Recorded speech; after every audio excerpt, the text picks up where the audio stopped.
The jury is left in awe today after testimony in the p.diddy trial, day 16. Let's go over all the things that are happening in today's trial.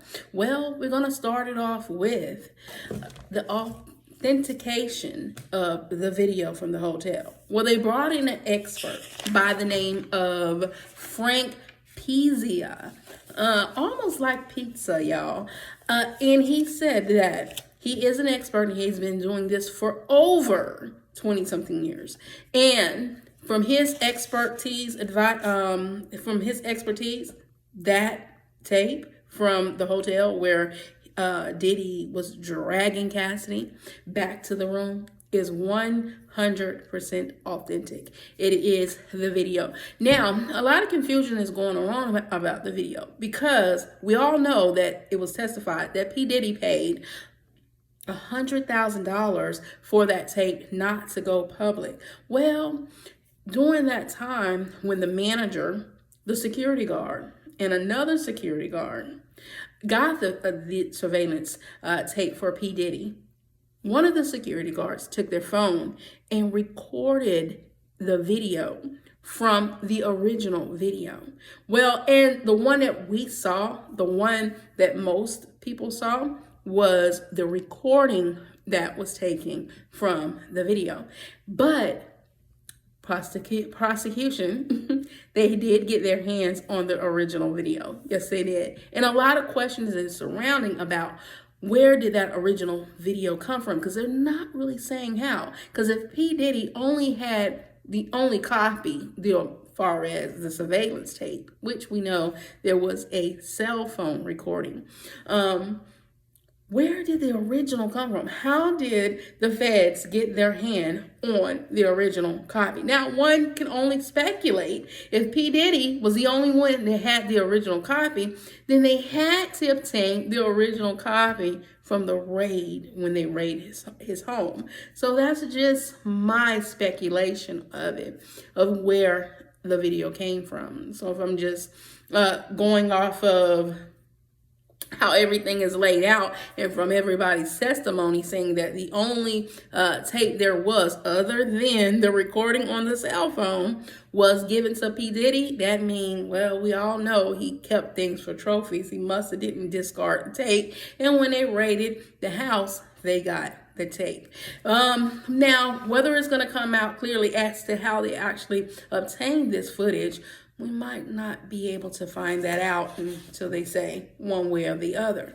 But another key important witness who we're getting ready to talk about in just a second. But I want to say this one thing. One of the security guards at the time of the hotel was a security guard. But today, now, they are a police officer, Officer Flores. He was one of the security officers that was paid. I believe his portion was $20,000 of the $100,000.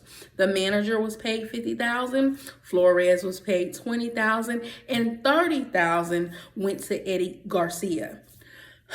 This is crazy because I'm only wondering what is going to happen to his career now that they know he basically accepted a bribe for evidence, which is tampering with evidence, by the way. And he is an actual police officer. Are they going to hold this over his head now that they know he got a cut of that money?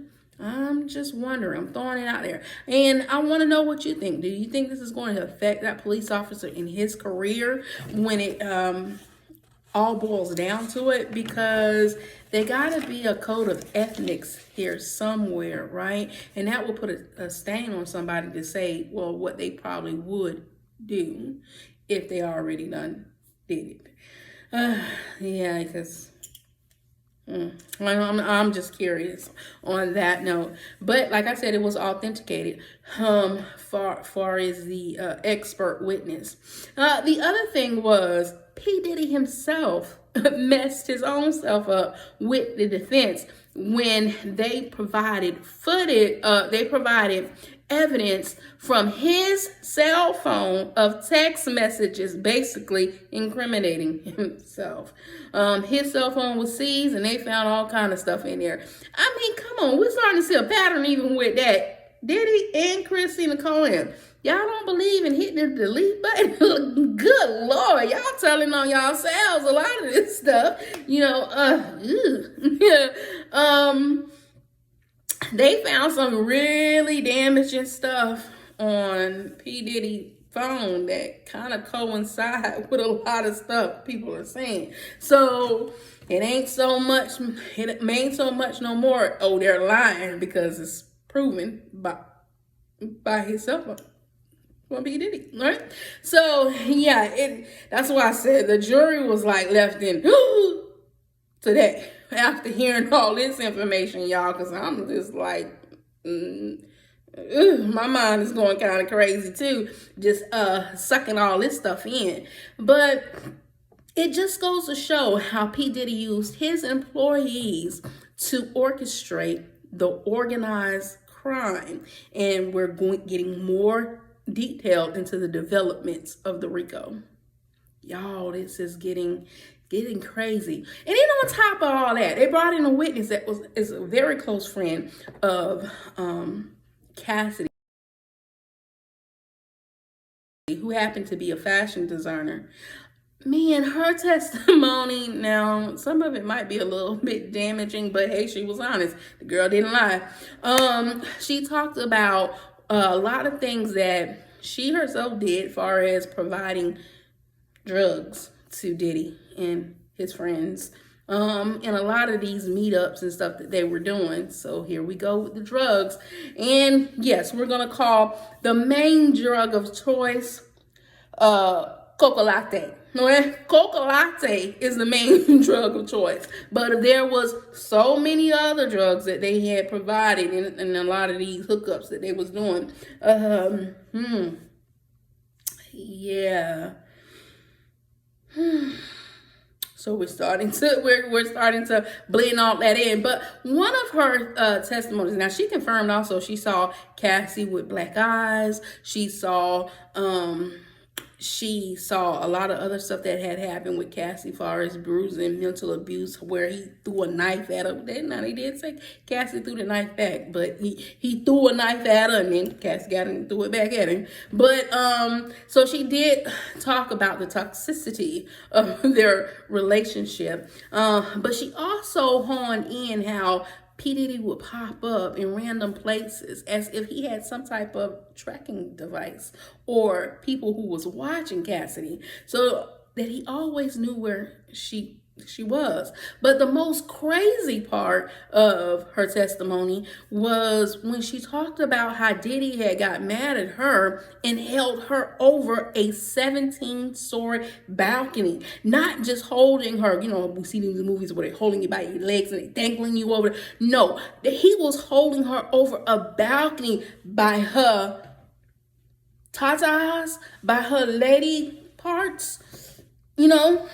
He was holding her up over the balcony by those. Man, for one, that's crazy. How would you feel if somebody was holding you by your private, sir? That goes to show you the type of person he is and the extent that he will go through in order to cast fear in somebody. 17 floors up. What if he would have slipped? What if his hands would... What if them things would have slipped through his hand? I mean, she wasn't nothing but a buck, what? They said like a $1.15, between a $1.15, $1.50.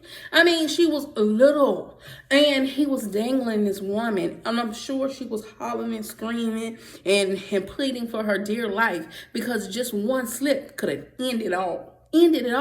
And like I said, this ain't the first time I've heard Diddy dangling somebody. Now, there was a rumor that he allegedly dangled Wale over the balcony too, but of course he ain't got no tatas. But this is just so freaking crazy, the extent that this man is going through to control and to show power dynamic over people. Do they really have a chance to speak out against him? What do you think? Put your comments in the comment section. Let's talk about this. Tell me, do you think the RICO charges are being proven now? Do you? Because clearly we know he's a deranged man by some of the things that he is doing. And day 16 has unleashed so much more. And then there's people that are saying, well, They're only charging him for the RICO charges. If it's such an organized crime, where is everybody else? When is everybody else going to get charged? Well, it was stated that he was unsealed defendant number 1. P. Diddy is. So if that means if they got him listed as defendant number 1, there's other defendants that's to follow as well. And so it's going to be real interesting who they're going to charge as co-conspirators or assisting to these crimes that he's been doing. I mean, we already know he utilized Christian Coram. He utilized Capricorn. He also utilized D-Rock. Let's not forget D-Rock, okay? As well as other people that he basically bribed to do whatever he needed them to do. Like, yeah, this is crazy, y'all. This is crazy. Not to mention all the coca latte drugs and stuff that's being involved, along with oxycodone and GSB and all other letters of the alphabet when we're talking about drugs. Like, this is insane. This is insanity, the level that we're at right now. But this is, again, day 16. Let's see what tomorrow may bring. As always, be your brothers and your sisters' keeper. Keep God first. Don't forget to like this video and subscribe to the channel. Stay tuned for more updates on the P. Diddy trial.